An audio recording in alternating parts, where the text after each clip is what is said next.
Hi guys, 5 a.m. update from New York. I got two care packages. I keep calling gift packages. Yesterday before I went to work, and so I opened them quickly, but today I got off work at 4:30, and I was able to go through them, and I want to thank the people who got them for me, talk about some things.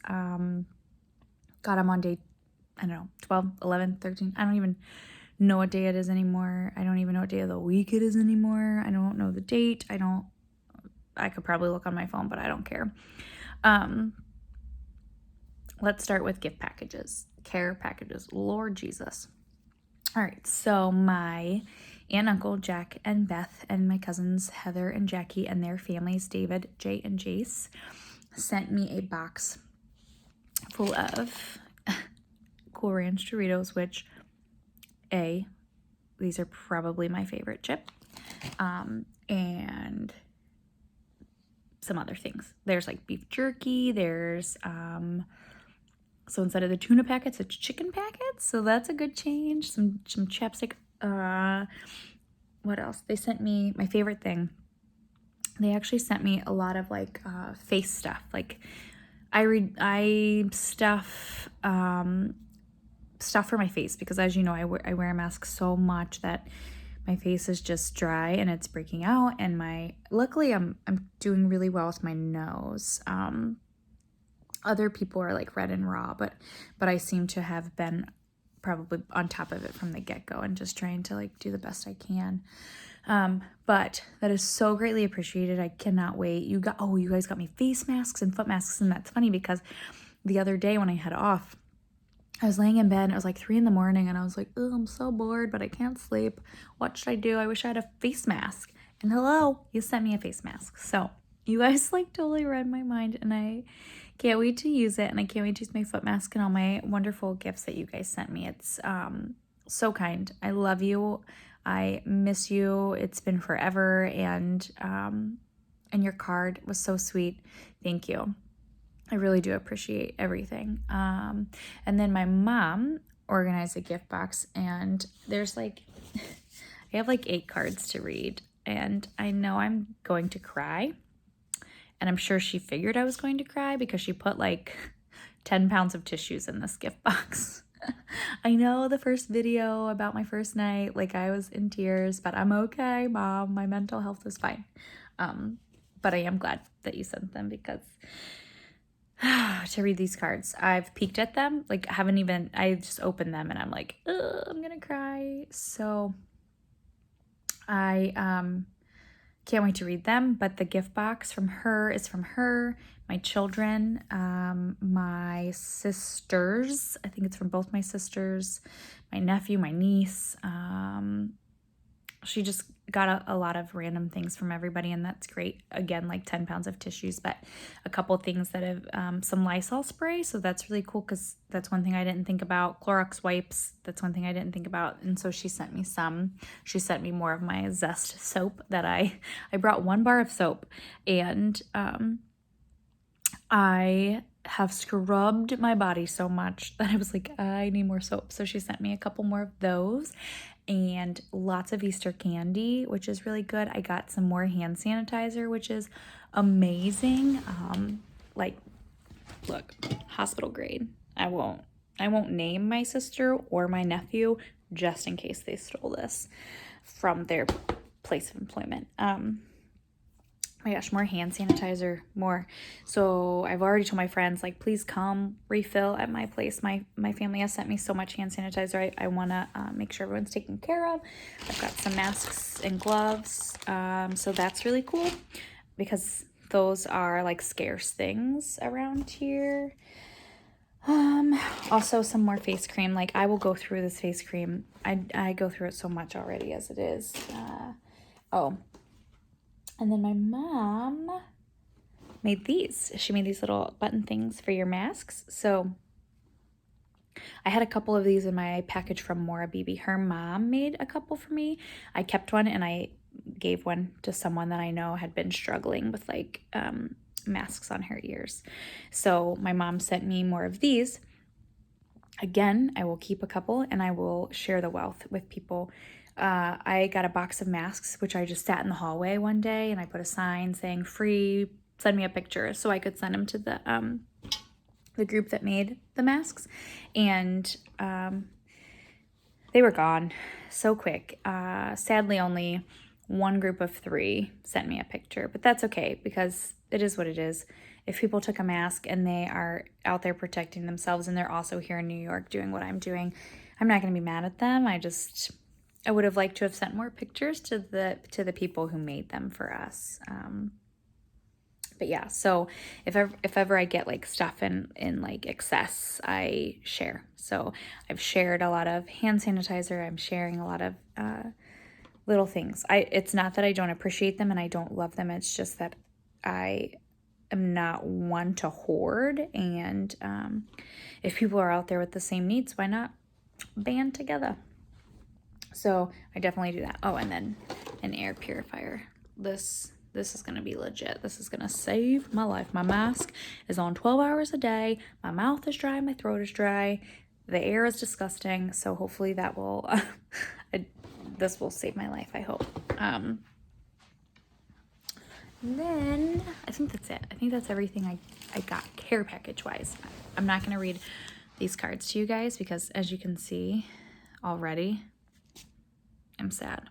Like, I love you too. I love you. Jordan to mother. I can tell a lot of these handwritings too, like who they belong to. So I'm really excited to read them.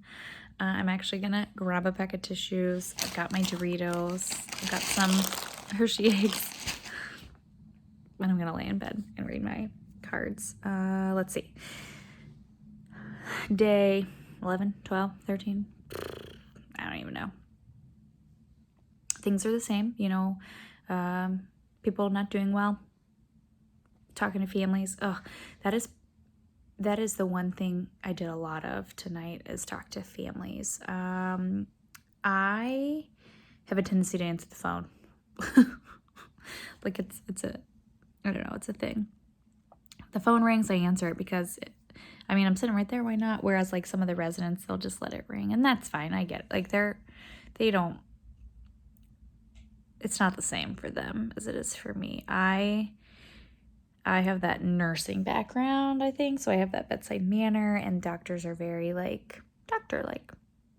I've met some amazing doctors, but these poor guys are like, I think, exhausted. They've been dealing with it so much longer than I can even imagine. And think of how many people they've had to call and be like, hey, sorry, we tried our hardest. We didn't succeed. Like they're doing it on the daily. And I don't have to make that phone call. I don't have to make the phone calls to the families to let them know we've lost their loved one or to ask them to make end-of-life decisions. And I don't know how I would even broach that conversation with someone not face-to-face. You know, that's the hard thing. And so every time the phone rings, I answer it, and it's a family member. And 5 of them. I talked to 5 different families, and it's heartbreaking. Could you I just think that like if they could see how their loved one looks or is sitting, or how, you know, if they could just be at the bedside and get more information, like except for once a day or once every other day because no one has time to talk to them. I think more quality of life decisions would be made. This is not against anyone. This is no one's fault. There's nothing. I don't even know how to remedy the thing. I try to think of different things, like how can I remedy the situation? How can I help the family? You know, I don't know. It's so hard to get on the phone and not give them hope.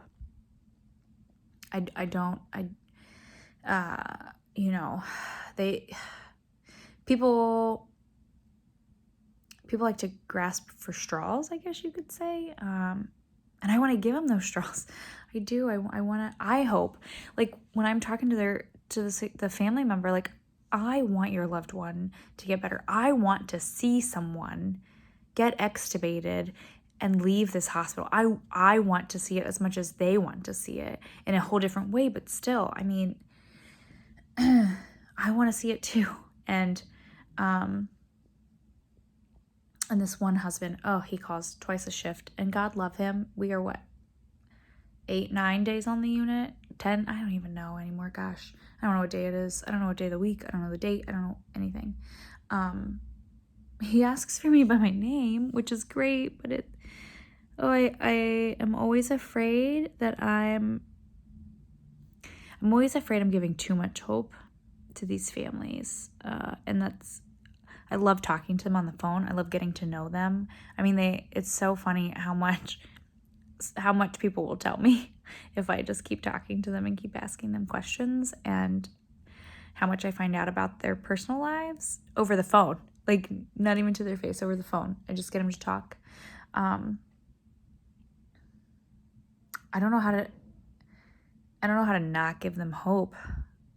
You know, like, as a medical professional and with everything I've seen, like, I know how this is going to end for some of the patients.